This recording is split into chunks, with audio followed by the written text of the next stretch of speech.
అయితే ఉపయోగించబడిందో అదే బలాతిశయము నేడు ఈ తరములో నీ ద్వారా కూడా ఆయన ఉపయోగించాలనేది ఆయన చిత్తమై ఉన్నది. దానిని నువ్వు అర్థం చేసుకో అని మాట్లాడుతూ ఏమంటున్నాడు చదవండి, ఇంకా కిందకి వెళ్ళండి. నా ప్రార్థనలు యందు మిమ్మల్ని విజ్ఞాపన చేయుచున్నాను. ఆయన ఆ బలాతిశయము చేత, ఏ బలాతిశయం చేత నీ కొరకు నిలబడి ఉన్నది కదా, ఆ బలాతిశయం చేత నీ మీద ఉంచి ఉన్నాడు కదా, ఆ బలాతిశయం చేతంట క్రీస్తు ద్వారా ఏం చేశాడంట చదవండి. క్రీస్తును మృతులలో నుండి లేపి. ఎక్కడి నుంచి లేపాడంట? ఎక్కడి నుంచి లేపాడంట క్రీస్తుని? ఎవరి మీద ఉన్న బలాతిశయము? నీ నా మీద ఉన్న బలాతిశయము. ఏం బలాతిశయము ఒకసారి చెప్తారా? కొంచెం మాట్లాడతారా? ఏంటిదంట బలాతిశయము? కొంచెం చెప్తారా? బలాతిశయం కొంచెం మాట్లాడారు. మీరు మాట్లాడితే నేను తొందరగా ముగిస్తా. హల్లెలూయా. ఎందుకంటే మీరు మాట్లాడటం బట్టి నేను కూడా అర్థం చేసుకుంటే ఓకే మీకు కూడా అర్థమవుతుందని. హల్లెలూయా, హల్లెలూయా. చూడండి, ఎవరైనా ఉచితంగా వచ్చి మాట్లాడిన వాళ్ళకు 10,000 ఉన్నాయమ్మా అంటే ఏమంటున్నాను? అరిసేస్తాం. హల్లెలూయా, హల్లెలూయా. మీద పడి కొరికైనా కొరికే వచ్చు. హల్లెలూయా, అవునా కదా? దేవుని యొక్క మాటలు కూడా మన జీవితంలో మనం ఎప్పుడైతే మాట్లాడతామో అపవాది సంఖ్యలన్నీ కూడా తెగిపోతాయి. హల్లెలూయా. అపవాది సంఖ్యలు నీ జీవితంలో నుంచి తెగిపోవాలంటే ఒకే ఒక మార్గం, నువ్వు 10 గంటలు ప్రార్థన చేయవసరం లేదు, కానీ కూర్చుని యేసు నామములో ఈ సంఖ్యలు తెగిపోను కాకంటే కూడా విరిగిపోతాయి. కానీ నువ్వు మాట్లాడడం కావాలి.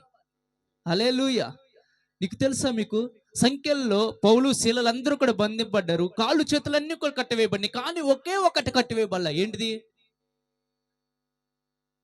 నోటినంట కట్టివేయలేదు. నోటిని ఏం చేశారు? వారు స్తుతించి ఆరాధన చేశారు, ప్రార్థన చేశారు. దెబ్బకి సంఖ్యలన్నీ కూడా తెగిపోయినాయి. ఈ రాత్రి నువ్వు మాట్లాడితే చాలు. హల్లెలూయా, హల్లెలూయా. ఇక్కడ ఏంటంటే క్రీస్తునందు ఏ బలాతిశయము చేత ఆయనను మృతుల నుంచి లేపాడో అదే బలాతిశయం ఎవరి మీద ఉందంట? మన మీద. ఎవరి మీద? మన మీద.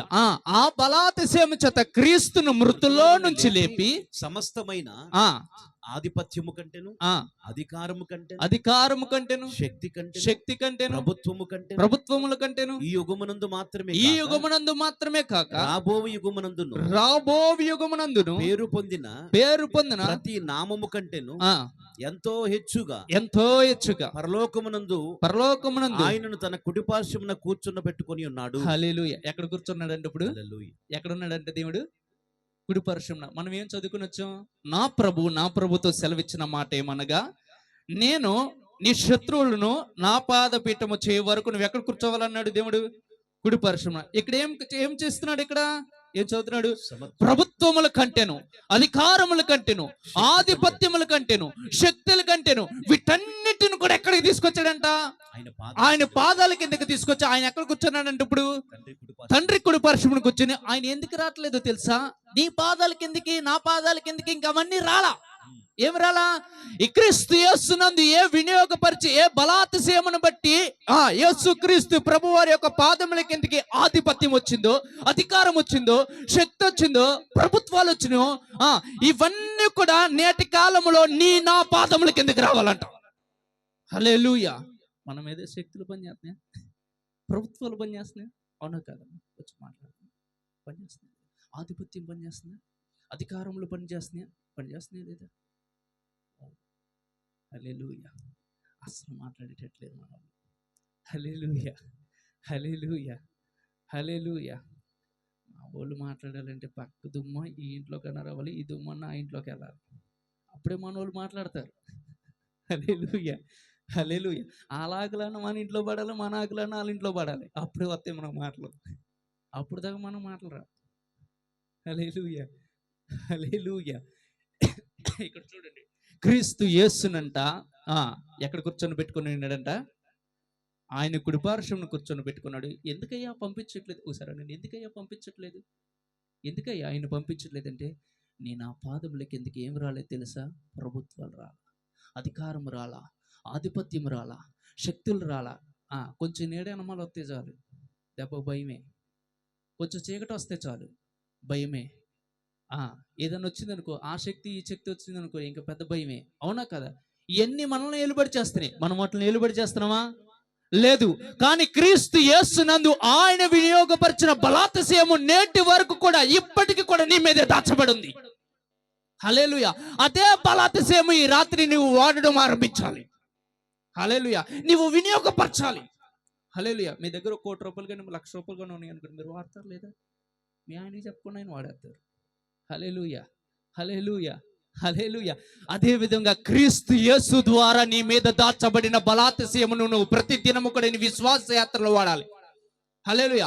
ఎందుకయ్యా వాడాలంటే నిన్ను నశింపు చేస్తున్న వాడిని నీవు నాశనం చేయడానికి వాడాలి. హల్లెలూయా. ఎవడైతే నిన్ను నాశనం చేస్తున్నాడు, ఏ శత్రువు అయితే నిన్ను నాశనం చేస్తుందో, ఏ శాతబడి శక్తులు అయితే నిన్ను ఏలుబడి చేస్తున్నావు, ఏ శత్రు సంహారము నీ మీద ఏలుబడి చేస్తున్నావు, ఏ మరణము నిన్ను ఏలుబడి చేస్తున్నావు, ఏ వ్యాధి నిన్ను ఏలుబడి చేస్తున్నావు, నాశనం చేయడానికి వచ్చిన ప్రతి నాశన పుత్రుడిని నీ ద్వారా నాశింప చేయాలనేది దేవుని ఉద్దేశము చిత్తము. హల్లెలూయా. అర్థమైందా? ఎందుకయ్యా రావట్లేదంటే, మనం ఇంకా రాణిగారిలా తయారవ్వాలా. రాణిగారు ఆజ్ఞేస్తే చాలు.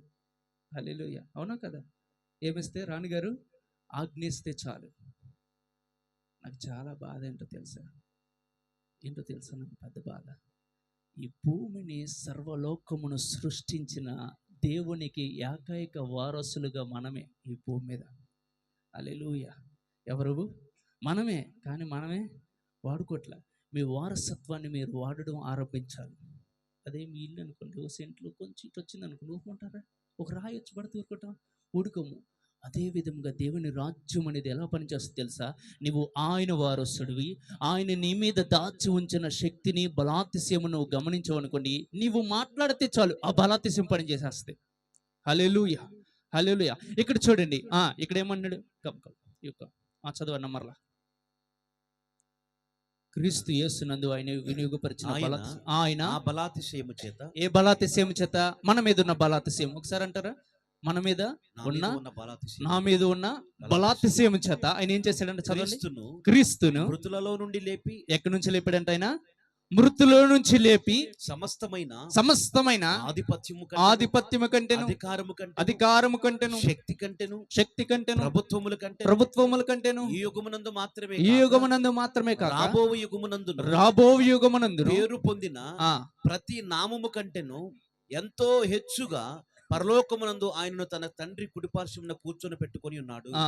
మరియు సమస్తమును ఆయన పాదముల క్రింద ఉంచి సమస్తము పైన ఆయనను సంఘమునకు శిరస్సుగా నియమించారు. అబ్బా, హల్లెలూయా. ఇప్పుడు సంఘం ఎవరు?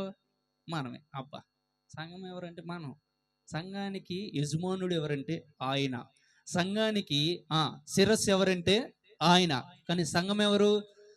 మనమే. ఎవరమ్మా? సంఘం ఎవరు? మనమే.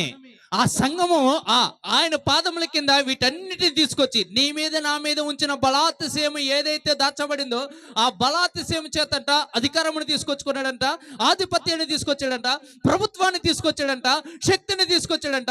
ఈ యుగమునందు మాత్రమే కాదు, రాబో యుగమునందు కూడా పేరు పొందిన ప్రతి ఒక్క అపవాది తంత్రములన్నిటిని కూడా తొక్కబట్టి నారదీసి పాదముల కిందకి తీసుకొచ్చి నీకు నాకు వాటి మీద అధికారాన్ని ఇచ్చాడు ఆయన.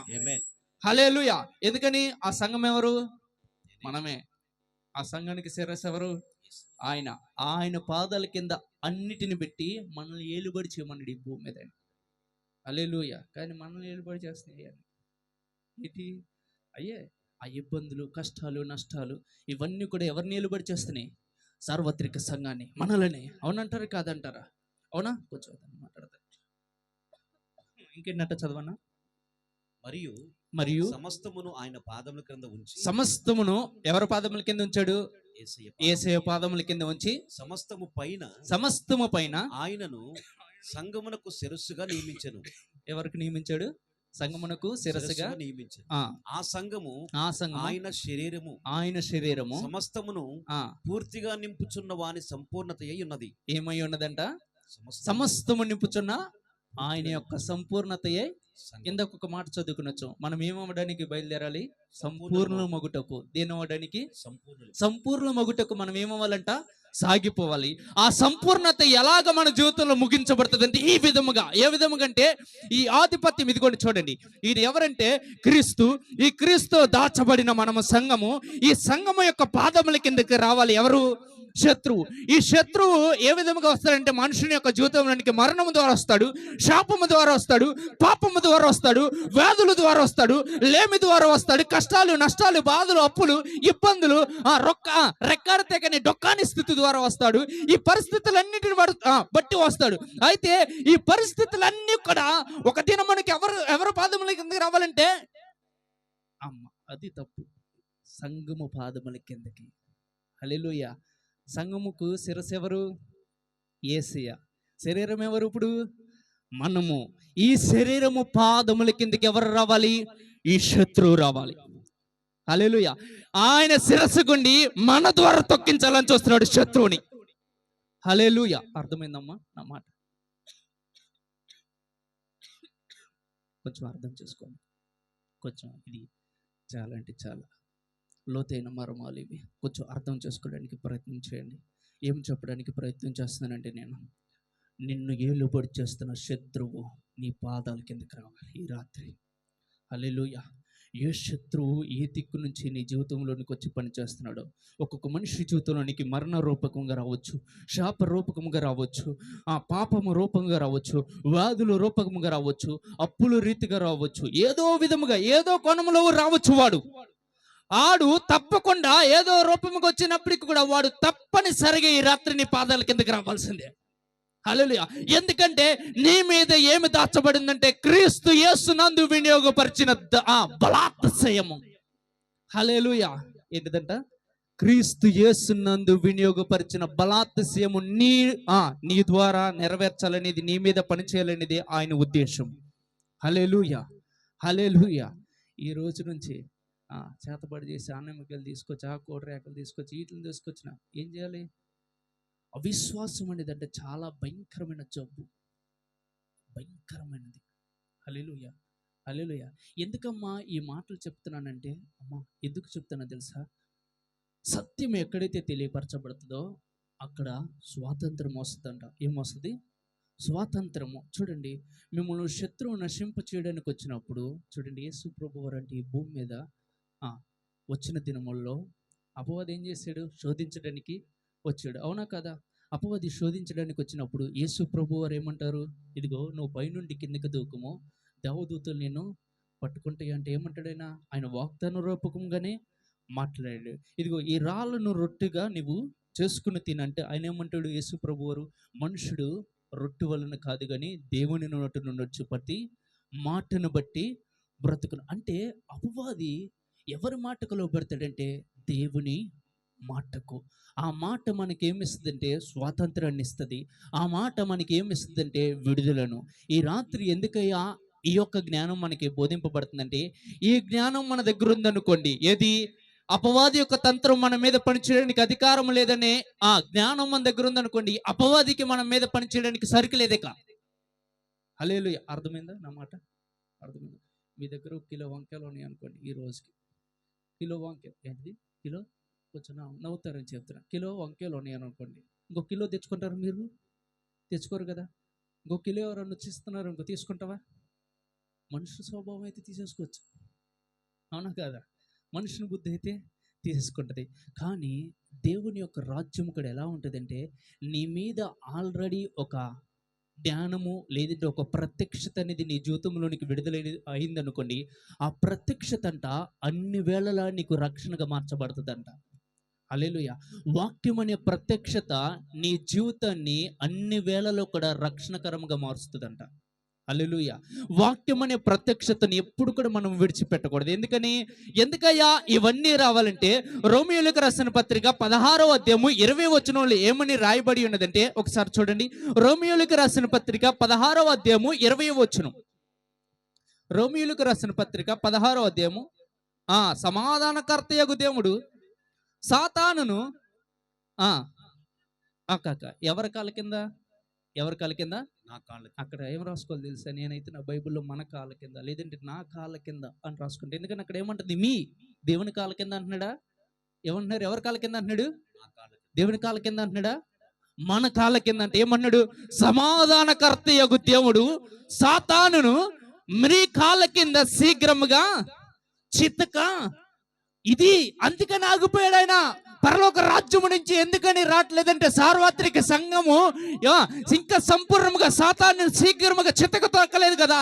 ఎప్పుడు తొక్కుతారా సాతానిని, అప్పుడు ఆయన బయలుదేరి రావాలని చూస్తున్నాడు ఆయన. హల్లెలూయా, హల్లెలూయా. అమ్మా నేను కూడా తీయటి మాటలు